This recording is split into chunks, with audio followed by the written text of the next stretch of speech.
네, 많은 관심을 받고 있는 사건 사고들 짚어보겠습니다. 지금 이 사건 오늘은 임주혜 변호사와 함께합니다. 어서 오십시오. 안녕하세요. 네, 안녕하세요. 네. 자, 한 군부대에서 군인들이 암구호를 담보로 사채업자에게 돈을 빌린 정황이 포착이 됐는데 저는 암구호라는 말을 처음 들어봤거든요. 이게 뭔가요? 네, 암구 군대 다녀오신 분들이라면 이거 굉장히 중요하다고 입을 모아 말씀해 주시더라고요.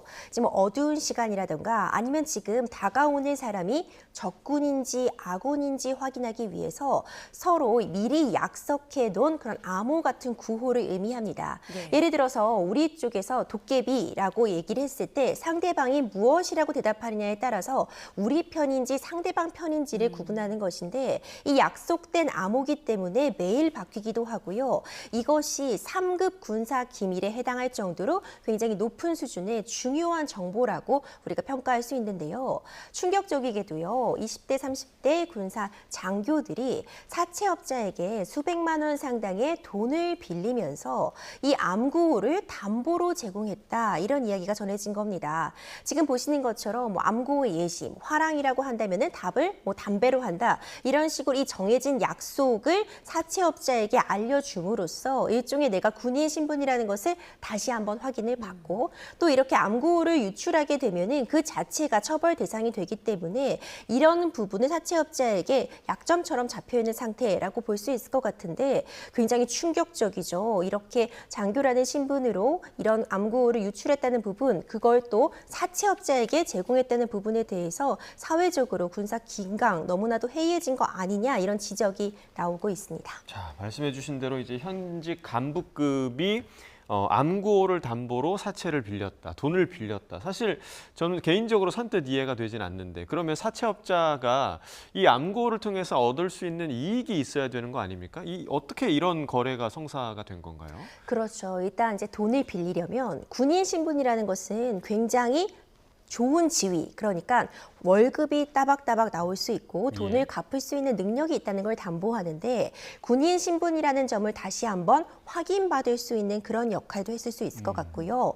여러 가지 추측이 나오고 있지만 암구호를 유출했다는 것이 군인 신분으로는 당연히 처벌 대상이 되기 때문에 사채업자 입장에서는 돈을 갚지 않으면 너가 이걸 유출한 것을 알리겠다고 일종의 협박도 가능하기 때문에 충분히 어떤 담보로서 기능을 할 수 있을 것 같고 정말 다행스럽게도 이번 사안 같은 경우에는 추가로 사채업자가 다른 곳에 이 암구호를 판매를 한다거나 넘긴 정황은 확인이 되지 않고 있다고 합니다.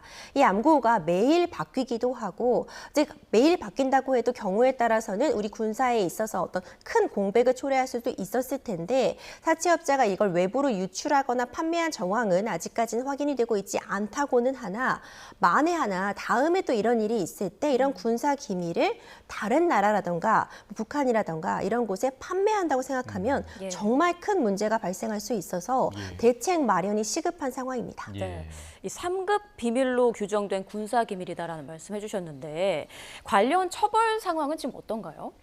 그렇죠. 이와 관련해서 이제 조사가 진행이 되고 있습니다. 먼저 이제 이런 암구호를 전달한 것으로 알려지고 있는 군 장교 한 명에 대해서는 이미 처벌이 이루어져서 지금 전역이 된 상태라고 알려져 있습니다. 집행유예형을 받은 것으로 지금 나와 있는데 그 외에도 추가적으로 이런 상황들 사채업자에게 돈을 빌리고 이런 암구호를 지금 제공한 것으로 지금 추정이 되고 있는 사람들에 대해서 추가적으로 입건을 통해서 전방위적으로 좀 수사가 진행이 될 것으로 보이고 이번 사안은 사실 정말 어떤 총체적인 어떤 부실을 보여주고 있는 것 같아요. 이 암구호라는 것이 군부대 내에서만 어쨌든 전달이 돼야 되는데 이전에도 이것이 카카오톡을 통해서 유출된 부분도 문제가 됐었고 이번에는 아예 이 군 외부에 있는 사람에게 심지어 본인이 돈을 빌리기 위해서 이걸 담보로 죄질이 좋지 못하다는 부분뿐만 아니라 이것이 어떻게 이렇게 쉽게 유출될 수 있었냐 이런 부분들이 문제가 돼서 전방위적인 수사가 진행될 것으로 보입니다. 그러니까 그러면 이제 암구호라는 군사 기밀을 담보로 제공받은 사채업자가 또 어떤 처벌을 받게 되는지도 궁금하고 또 누가 먼저 제안을 했느냐, 그러니까 사채업자가 먼저 암구호를 달라라고 했는지 아니면 내가 먼저 암구호를 주겠다 그러니까 돈을 빌려달라 이렇게 이 순서에 따라서도 처벌이 좀 달라지는 겁니까? 그렇죠. 물론 누가 먼저 제공하기로 했냐가 어떤 죄질의 판단함에 있어서 일정 부분 양형에 있어 참작이 될 수는 있을 것 같습니다.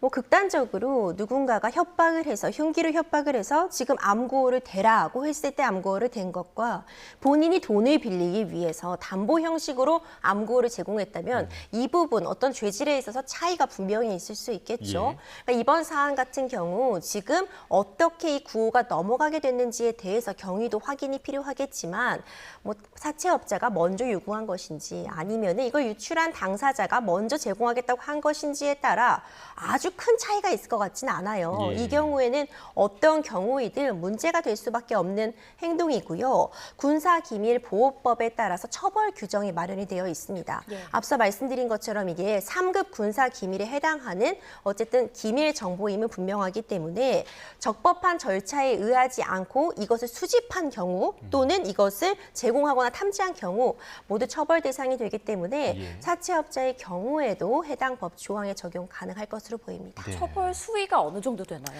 이게 처벌 수위도 굉장히 중요해요. 네. 이게 굉장히 어찌 보자면은 나쁜 범죄라고 볼 수 있어요. 큰 위험을 끼칠 수도 있는 그런 부분이기 때문에 경우에 따라서는 10년 이하의 징역에 처해질 수 있다 이런 부분이 있고 이 기밀의 정도에 따라서 차등적으로 적용이 되고 양형 기준에 있어서도 유출의 경우에 따라 달라질 수 있겠지만 이번 사안 같은 경우에는 어떤 사채업자에게 담보를 맡기기 위한 부분 어떤 죄질이 매우 좋지 못하다고 평가가 될 수 있어서 이 부분도 좀 판단이 필요해 보입니다. 아니 군 보안에 뭐 구멍이 뚫린 거나 마찬가지인 셈인데 군의 보안 체계를 좀 더 강화해야 하지 않을까요? 어떻습니까? 그렇죠. 이제 기강회의라는 이야기가 나올 수밖에 없습니다. 얼마 전에도요, 우리 군대에서 일종의 이제 블랙 요원이라고 불리는 어떤 첩보 작전이라던가 본인의 신분을 숨기고 이제 해외에서 활동을 하는 그런 필수적인 인원이 있을 텐데 이 인원들의 명단이 유출이 되어서 이 부분도 굉장히 큰 문제점으로 지적이 되었습니다. 그리고 앞서 제가 언급했던 것처럼 이전에는 이 암구호가 휴가를 나갔다가 복귀하는 군인이 이 동기 카톡방이라고 하죠. 동기들이 함께 있는 메신저 창에다가 오늘 암구호가 뭔지를 물어봤고 그것도 부대 내에 있던 동기가 그 암구호를 카톡창에다가 그대로 입력해서 알려줌으로써 이런 부분들이 이전에도 문제가 됐던 사례들이 있었거든요. 예.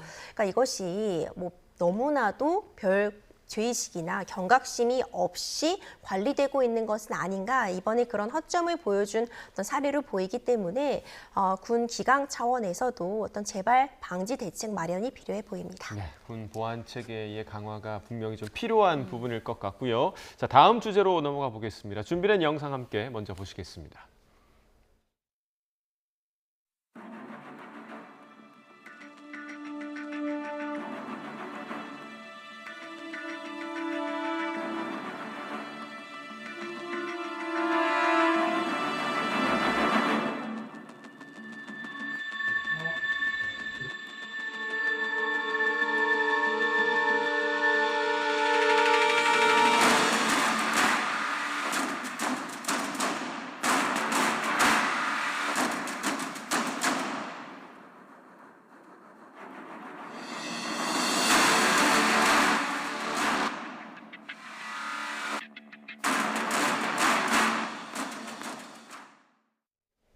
네, 저희 자막에 나온 것처럼 말 그대로 정말 엽기적인 그런 사건, 뭐랄까요? 좀 공포 영화에서만 볼 수 있는 그런 사건이 아닐까 좀 생각이 드는데, 그러니까 동거하던 여성을 살해를 했고 그 시신을 본인이 살던 집에다가 시멘트로 매장을 했다. 이런 사건이었잖아요. 충격적입니다. 많은 분들이 충격을 넘어서 정말 경악스럽다 이렇게 이야기를 하고 계세요. 이 사건은요, 2008년도, 그러니까 무려 16년 전으로 거슬러 올라갑니다.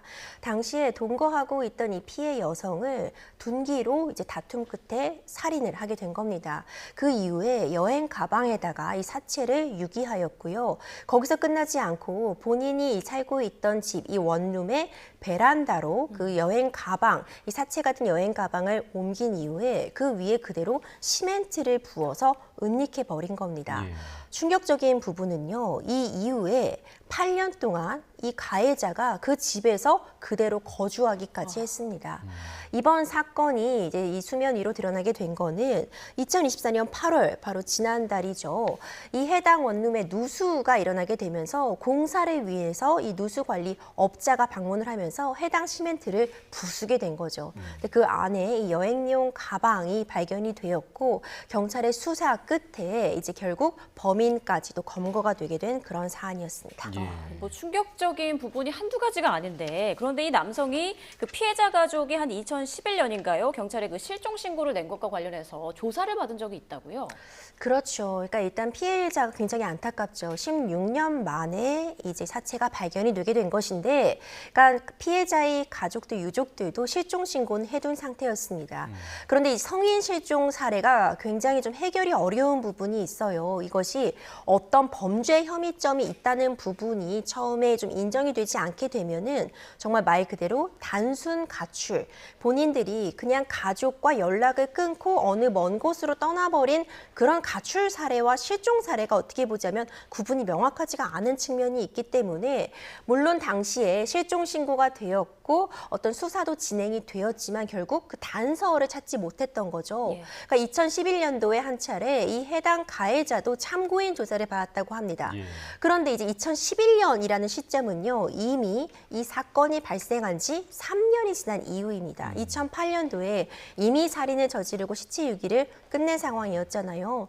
3년이라는 시간이 지났기 때문에 경찰의 참고인 조사가 있었지만 어떤 그런 통신 내역 같은 부분이 확인이 어려웠고 이미 헤어진 사이다라고 해서는 더 이상 이 경찰로서도 어떤 혐의점을 찾지 못해서 그대로 이 가해자를 돌려보낸 그런 상황이 있었거든요. 굉장히 안타깝다 이렇게 평가할 수 있을 것 같습니다. 이후에 그러니까 최근에 굉장히 우연하게도 이 증거가 발견이 된 그런 셈인데 경찰에 따르면 이 남성은 처음에 혐의를 좀 부인했다고 합니다. 그런데 증거 때문에 그럼 다 자백을 하게 된 겁니까? 그렇죠. 처음에는 이제 혐의를 부인했습니다. 그러다 이제 수사가 진행이 되니까 결국 범행 일체를 자백하게 되었는데요. 사실 자백할 수밖에 없는 그런 상황들이 있었죠. 이 시체가 발견된 이 지점이 이 가해자가 거주하고 있는 공간이었고 그 전에 어떤 동거했던 사정들, 2011년도에 한 차례 이 조사를 받았던 그런 사정들, 어떤 범위 혐의점이 좀 명백했기 때문에 이 부분을 계속해서 부인하기는 어려웠을 것으로 충분히 추정이 가능합니다.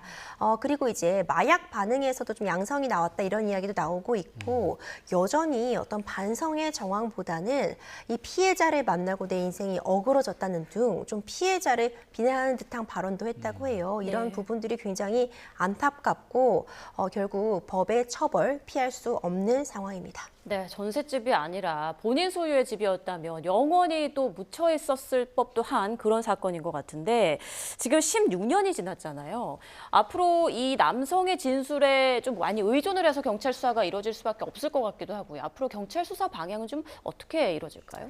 그렇죠. 이제라도 어떤 실체적 진실이 발견이 되었기 때문에 다행이다라는 측면도 있지만 너무 늦은 측면도 있습니다. 16년이나 지났기 때문에요. 이 부분과 관련해서 사실 증거가 많이 남아있기는 어려운 상황이죠. 그리고 사체도 이제 시멘트를 부어서 이제 완벽하게 은닉한 상황이기 때문에 그런 점들이 아쉽지만 일단 가해자의 자백 그리고 이제 진술 같은 부분들이 중요할 것 같고 어쨌든 이 사체가 발견이 되었기 때문에 이런 부분에 대해서 수사기관에서도 어떤 범행 동기라던가 과정, 그 은닉의 그 경과 등을 좀 함께 살펴볼 필요성이 있을 것 같고 일단 16년이 지났다고는 하지만 공소시효, 이 살인죄의 공소시효는 지금 남아 있습니다. 예. 2015년도에 이제 일명 태완이법이라고 하는데 살인죄의 경우에는 공소시효가 이전에는 25년으로 제한이 되어 있었지만 아직까지 공소시효가 남아있는 그런 살인 범죄에 대해서는 모두 공소시효가 폐지가 되었기 때문에요. 예. 살인죄는 공소시효가 계속 진행이 되고 있다 이렇게 볼 수 있을 것이고 이제 물론 사체 유기 같은 부분은 공소시효가 이제 7년으로 비교적 좀 짧게 규정이 되어 있지만 이번 사안 같은 경우에는 지금 살인죄의 혐의가 굉장히 중한 범죄로서 다뤄질 수밖에 없기 때문에 법의 중한 처벌 피할 수 없는 상황입니다. 네. 자, 조금 전에 그 마약 얘기도 하셨잖아요. 필로폰 투약 사실이 또 조사 과정에서 확인이 됐다고 하던데 뭐 다른 죄, 그러니까 이 남성에게 또 뭐 마약 투약을 비롯해서 다른 죄가 있는지 여죄도 좀 조사할 필요가 좀 있을 것 같습니다. 그럼요. 조사할 필요가 충분히 있어 보입니다. 이제 16년이라는 기간 동안 이 사람의 행적이 사실상 공백 상태인 거죠. 예. 수사기관이 아직 확인이 되지 않았는데 이 범행의 수법이라던가 본다면 굉장히 대담합니다. 앞서 말씀드린 것처럼 본인이 살인을 저지른 장소에 시체를 그대로 유기를 하고 심지어 그 장소에서 8년 동안 그대로 거주를 했어요. 이게 웬만한 사람의 정신 상태로는 불가능한 일이라고 볼 수 있습니다. 그렇기 때문에 이 과정에서 어떤 이 16년이라는 기간 동안 추가적인 다른 범행은 없었는지 이런 부분 충분히 확인할 필요성이 있어 보이고요. 이제 마약 투약 혐의 이런 부분들도 일부 확인이 되었기 때문에 이 부분에 대해서도 조사가 반드시 필요한 상황입니다. 네, 알겠습니다.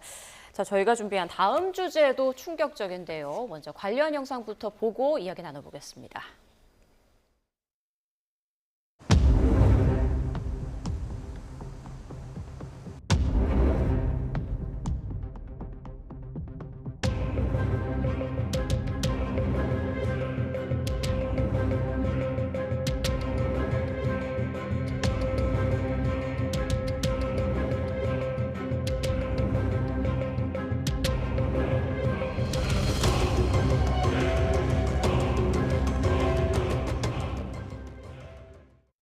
네, 부부싸움을 하던 중 아내를 넥타이와 사제 수갑을 채우고 감금한 남편 붙잡혔는데 알고 보니 전직 경찰관이었다고요? 아, 충격적입니다. 예. 저도 깜짝 놀랐어요. 이 상황이 좀 안타깝죠. 그러니까 가정폭력이라는 것이 반복되고 있습니다. 이제 가정폭력이 굉장히 위험한 것이 상습성을 띠기도 해요. 그러니까 이것이 한 번에 그치지 않고 추가적으로 계속해서 일어난다는 점도 굉장히 문제점으로 지적할 수 있고 가정 내에서 일어나다 보니까 문이 닫히고 나면은요. 확인이 어려운 측면이 있는 거죠. 그렇기 때문에 굉장히 발견하기도 어렵고 발견이 된다고 해도 경우에 따라서는 이제 피해자가 처벌을 하는 것을 꺼려하는 그런 상황들 굉장히 복합적으로 작용을 하기 때문에 조심스러운 접근이 필요한데 이번 사안 같은 경우에는요. 부부싸움을 하던 도중에 이 아내를 사제 수갑 그러니까 밖에서 사온 일종의 수갑 같은 걸로 감금을 하고 이제 방 안에 가둬버린 상황이었습니다. 이제 아내가 살려달라고 소리를 치고 하니까 함께 그 집에 있었던 그 자녀가 이 부분을 신고를 해가지고 현행범으로 체포가 됐던 상황인데 자녀가 있음에도 불구하고 이렇게까지 부부싸움을 벌이고 본인의 아내를 감금하는 이런 끔찍한 일을 벌였다는 부분도 참 안타깝고 이 가해자, 이 남성이 이제 확인을 해보니까 전직 경찰 간부였던 것으로 드러났습니다. 그렇기 때문에 어떤 이전에 경찰이었다는 신분을 갖고 있는 사람이 이런 일을 벌일 수 있는가 이런 부분에 대해서도 많은 분들이 굉장히 안타깝게 생각하고 계십니다. 자, 그 상황을 지켜봤던 자녀가 얼마나 공포스러웠을까라는 생각도 좀 드는데 아까 이제 상습성을 얘기해 주셨는데 실제로 이 사안, 그러니까 이 전직 경찰관도 과거에도 가정폭력으로 입건된 전력이 또 있다고 한다면서요? 그렇죠. 그 부분도 좀 충격적이죠. 그러니까 네. 제가 앞서 말씀드린 것처럼 그러니까 반복되는 습성이 있어요. 그러니까 한 번만 일하는 것이 잘 없고 보통 뭐 빌면서 용서를 구하고 나서도 다시금 반복되는 것이 이 죄의 문제점이라고 볼 수가 있는데 이번 사안 같은 경우에도 가해자가 이전에도 가정폭력으로 어떤 문제가 되고 신고가 되었던 전력이 있는 것으로 전해지고 있습니다. 입건이 됐었지만 이 이후에도 또 반복되고 있는 거죠. 그렇기 때문에 이것이 사실 솜방망이 처벌이 계속 반복되기 때문에 이런 일이 안타깝게도 반복되고 있는 것이 아닌가 또 이런 이야기가 나오고 있습니다. 네, 그래서 경찰이 이제 아내에 대한 100m 이내 접근 등을 제한해둔 상태라고 하는데 그만큼 상습적이고 또 상황이 심각하다는 걸 보여주는 거죠. 그렇죠. 그러니까 이 가정폭력의 경우에는 그래도 긴급 조치가 좀 체계적으로 마련이 되어 있습니다. 그러니까 당장 이걸 완벽하게 분리하지 않으면 예를 들어서 가정폭력으로도 충분히 재판까지 갈 수 있죠. 이에 따라서 형사처벌을 기다릴 수 있는데 시간이 걸리잖아요. 그럼 형사처벌을 받아서 우리가 흔히 얘기하는 감옥에 갇히는 그 전까지 또 다른 폭력이 발생할 우려가 매우 높기 때문에 우리가 흔히 얘기하는 긴급 임시 조치 등이 마련이 되어 있습니다. 뭐 예를 들어서 당장 어떤 퇴거, 그러니까 그 집으로부터 나가라.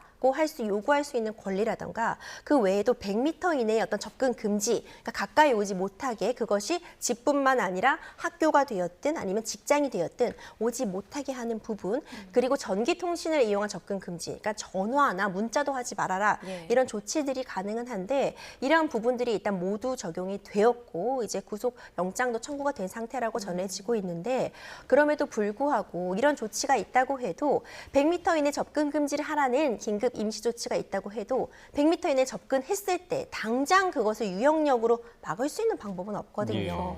그러니까 어겼을 때 추가적으로 금전적인 불이익을 주게 함으로써 오지 못하게 하는 그런 효과는 분명히 있겠지만 그럼에도 불구하고 이런 부분을 감수하고서라도 접근하는 사람을 막을 길은 없기 때문에 어떤 이런 부분에 대한 대책 마련 여전히 좀 필요한 상황이라고 평가할 수 있을 것 같습니다. 네. 자, 이 사안의 이제 특징적인 게 그 사제 수갑을 사용했다라는 거잖아요. 그러면 이 사제 수갑을 사용한 것에 대해서도 어떤 죄를 물을 수가 있는 건가요?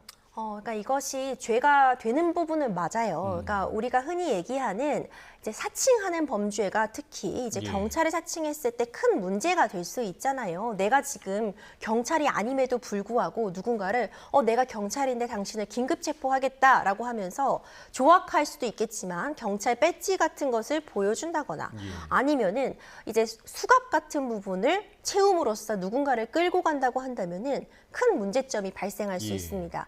그리고 경찰이 이제 제복을 입고 있는 경우도 있지만 경우에 따라서는 수사의 그런 기밀성이라던가 이런 부분을 담보하기 위해서 사복을 입고 활동하는 경우가 훨씬 더 많아서 이럴 때 뭐 경찰복을 입고서 사칭을 한다거나 아니면 경찰이 갖고 다니는 뭐 테이저건 아니면은 경찰을 증명할 수 있는 그런 배지, 특히 수갑 이런 부분을 갖고 다니는 것 자체를 처벌하기 위한 그런 필요성은 분명히 있어서 경찰 제복 장비법에 따라서 이런 부분들을 이제 구입해서 사용할 수 없도록 하는 그런 규정들이 마련은 되어 있어요. 그런데 이것이 사실 적발이 쉽지는 않겠죠. 이번 사안 같은 경우에는 이제 뭐 수갑을 사용한 것이 확인되었기 때문에 뭐 문제가 될 수는 있겠지만 이제 뭐 장난감처럼 구입을 하고 있는 상황에 대해서 모두 일률적으로 단속하기에는 좀 어려운 측면이 있다. 이런 부분도 실무상의 어려움은 있을 것 같고 이번 사안은 이 수갑을 채운 부분도 문제가 되지만 일단 감금죄가 적용이 될 수밖에 없어서 이 사람을 본인의 집이라고 할지라도 나가지 못하게 한 것이 지금 감금이거든요. 특수한 장소에 별도로 이동을 해서 감금한 것만이 감금이 아니라 집안에 가둬두고 밖으로 나가지 못하게 한 것 자체가 감금이기 때문에 이 부분이 처벌의 어떤 핵심이 될 수 있을 것으로 보입니다. 네, 여성에게는 집이 감옥이었을 것 그렇죠. 같은데요. 자, 일단 경찰은 특수감금 혐의로 이제 어제 구속영장을 신청했는데 영장 발부 가능성은 좀 어떻게 보세요? 영장이 발부되고자 한다면은 이제 범죄가 상당한가, 어느 정도 범죄 혐의점이 확인이 되었는가도 중요하고 구속이 필요한가, 이 상당성과 필요성이 가장 중요한 요소로 평가가 되게 되는데 이 필요성이라고 한다면은 어떤 증거 인멸의 우려라던가 도주의 우려 이런 부분들이 고려가 되게 되거든요. 이번 사안 같은 경우 뭐 전직 경찰이었다는 점이 어찌 보자면 죄질을 더 좋지 못하게 판단할 측면도 충분히 있는 것 같고 지금 이 상황이 또 반복될 우려, 그러니까 이 가정폭력에 다시 한번 노출될 우려 이런 부분들이 있기 때문에 수사기관의 판단에 따라서 이것은 지금 어떤 추가적인 범행이 좀 의심이 된다거나 내지는 이 정도라면은 어떤 범행이 혐의점이 모두 확인됐다고 판단한다면 구속영장도 발부는 될 수 있는 사안으로 보입니다. 네, 자, 한 가지만 더 질문을 드리면 아까 그 사제 수갑 같은 경우 수갑을 그럼 판매한 사람이 있을 거 아니에요? 그럼 판매하는 행위 자체도 처벌의 대상이 되는 겁니까? 이것을 수재의 이런 잘못된 그런 교구들 이런 부분들을 갖고 있으면 그걸 사칭하면 처벌이 되기 때문에 이게 경우에 따라서는 처벌이 가능할 수도 있겠죠. 그런데 제가 다시 한번 강조드리지만 이걸 적발하는 게 바로 쉽지가 않아요. 이걸 내가 갖고 있었다고 해서 바로 이제 처벌까지 이어지기는 이번 사안 같은 경우는 범죄 혐의점을 함께 조사를 하다가 드러나는 경우라면 하지만 어떻게 보자면 이 조항만으로 누군가 처벌이 된다 이런 상황은 굉장히 상황이 극히 예외적이다. 이렇게 볼 수 있을 것 같습니다. 네, 알겠습니다. 영장이 발부될지도 좀 지켜봐야 될 것 같고요. 저희가 준비한 마지막 주제 관련 영상 보고 오시죠.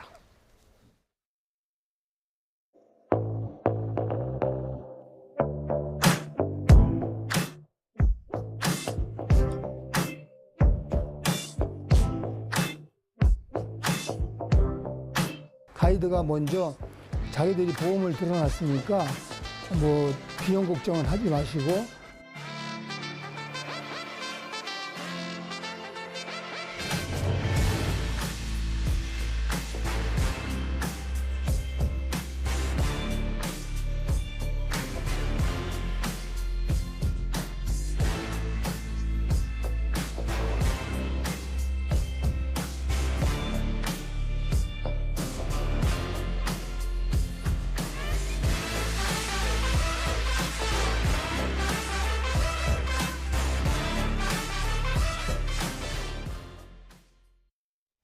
네, 요즘 여행사 통해서 여행 가시는 분들 많은데 좀 주목하셔야겠습니다. 이번에는 YTN 제보를 받으면서 알려진 내용인데 두바이로 이제 여행을 갔다가 이제 병원에서 치료를 받게 됐는데 하루 병원비가 무려 1,500만 원이 나왔다고요? 그렇습니다. 이제 여행을 위해서 두바이로 떠났다가 말 그대로 병원비 폭탄을 받은 그런 사례인데요. 관광을 하다가 이 고객이 이 호텔 욕실에서 넘어지게 된 겁니다. 그렇기 때문에 이제 당연히 통증도 있었고 하겠지만 일단 어쨌든 여행 일정을 소화하려고 하고 있었는데 거기 여행사 측에 이제 가이드라고 불리는 여행을 인솔해 주시는 분이 계시잖아요. 예. 이제 얘기를 하다 보니까 그래도 고령이시고 이렇게 욕실에서 넘어진 부분이 있기 때문에 병원 치료를 받아보자 이런 얘기가 나온 거죠. 지금 이 피해자 입장에서는 본인은 간단하게 이제 진단만 받고서 다시 이제 대한민국 서울로 돌아와서 어떤 치료를 진행하고 싶었는데 이 해당 여행사 측에서 특히 이 여행 가이드 측에서는 보험 같은 부분들이 가입이 되어 있고 지금 상황이 어떻게 될지 모르니 적극적으로 치료를 두바이에서 받으라고 권했다는 것이 지금 피해자의 주장입니다. 예. 그렇기 때문에 이제 두바이에 있는 병원에 가게 되었고 진단을 받아보니까 갈비뼈에 금이 간 상태였던 거죠. 넘어진 충격에 의해서 갈비뼈에 금이 갔는데 이제 이후에도 이제 가이드가 보험도 있고 하니까 치료를 받자고 해서 본인은 그 말을 믿고서 입원을 했는데 하루 입원하고 치료받은 비용이 무려 1,500만 원이 청구가 된 겁니다. 근데 보통 이런 경우에 일단 본인이 이 부분을 결제를 하고 나중에 보험사에게 이걸 구상권을 청구해서 보험사가 나중에 그 돈을 입금해주는 보통 그런 방식을 취하고 있어서 지금 이 사람은 너무나도 큰 비용이 청구된 건 맞지만 일단 귀국을 해야 하고 또 보험이 된다고 생각을 하고 큰 부담 없이 일단 결제를 했는데 알고 보니까 보험이 들어있었던 것은 맞는데요. 네. 상해 보험금의 한도라는 것이 정해져 있는데 이 한도가 500만 원이었던 거죠. 그렇기 때문에 1,000만 원은 본인이 부담해야 하는 그런 상황에 이르러서 이를 제대로 알리지 않았다는 것을 이유로 여행사와 지금 어떤 분쟁이 벌어지고 있는 상황입니다. 자, 지금 이 피해자는 억울할 수밖에 없는 상황이 아닌가라는 생각이 드는 게 결국 가이드가 권유를 해서 본인이 치료를 받게 된 거고 1,500만 원이라는 비용 폭탄을 맞게 된 건데 근데 이 비용을 두고 고객과 여행사 간의 입장이 좀 다르다고 하더라고요. 어떻게 다른 겁니까? 그렇죠. 이제 이 고객 입장에서는 본인은 지금 적극적으로 이 두바이에서 치료를 받으려고 한 것도 아니었음에도 예. 불구하고 여행사 측에서 이 보험의 존재만 설명했지 이 상해로 인해서 보험금을 받을 수 있는 한도가 뭐 500만 원이 상한이다. 이런 부분은 제대로 알려주지 않았다는 예. 거죠. 그리고 1,500만 원이나 이제 이 치료비가 청구될 그런 상황들 이 두바이에 대해서 우리가 두바이 병원에 가본 적도 당연히 이 고객은 없을 것이고 해외에서 치료를 받을 때 내가 어느 정도 비용이 나올지 예측이 불가능하잖아요. 예.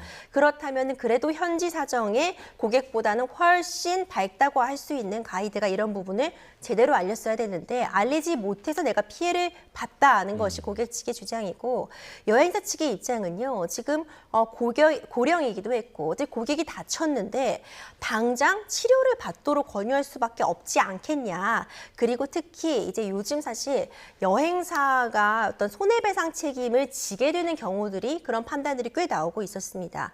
여행 중에 발생한 뭐 교통사고, 여행 중에 발생하는 여행 상품 중에 어떤 안전사고가 발생해서 상해 또는 사망을 입었을 때 여행사 측의 어떤 관리 부주의를 이유로 해서 여행사가 일부분 그 손해를 부담하라는 판결이 많아지다 보니까 요즘 여행사에서는요, 사실 확인서 같은 것을 받게 돼요. 내가 예. 지금 이런 피해가 있었지만 뭐 병원에 가서 치료를 받았고 이와 관련해서 뭐 잘 안내를 받았다, 이런 사실 확인서를 징수하는 경우가 있는데 네. 가이드가 사실 확인서를 받았기 때문에 뭐 문제가 없다, 이렇게 여행사는 좀 주장을 하고 있지만 고객 입장에서는 좀 황당할 수 있는 그런 상황이죠. 예. 네.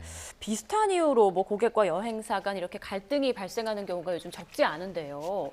그럼 어떤 점을 특별히 좀 주의하면 좋을까요? 그렇죠. 이런 사례들이 굉장히 많습니다. 뭐 이집트에 관광을 갔다가 이제 포함되어 있었던 낙타 타기 일정을 소화하다가 이제 낙타에서 떨어져서 사망하는 그런 사고도 있었고요. 여행을 갔을 때 사실 크고 작은 사고들 발생할 수 있겠죠.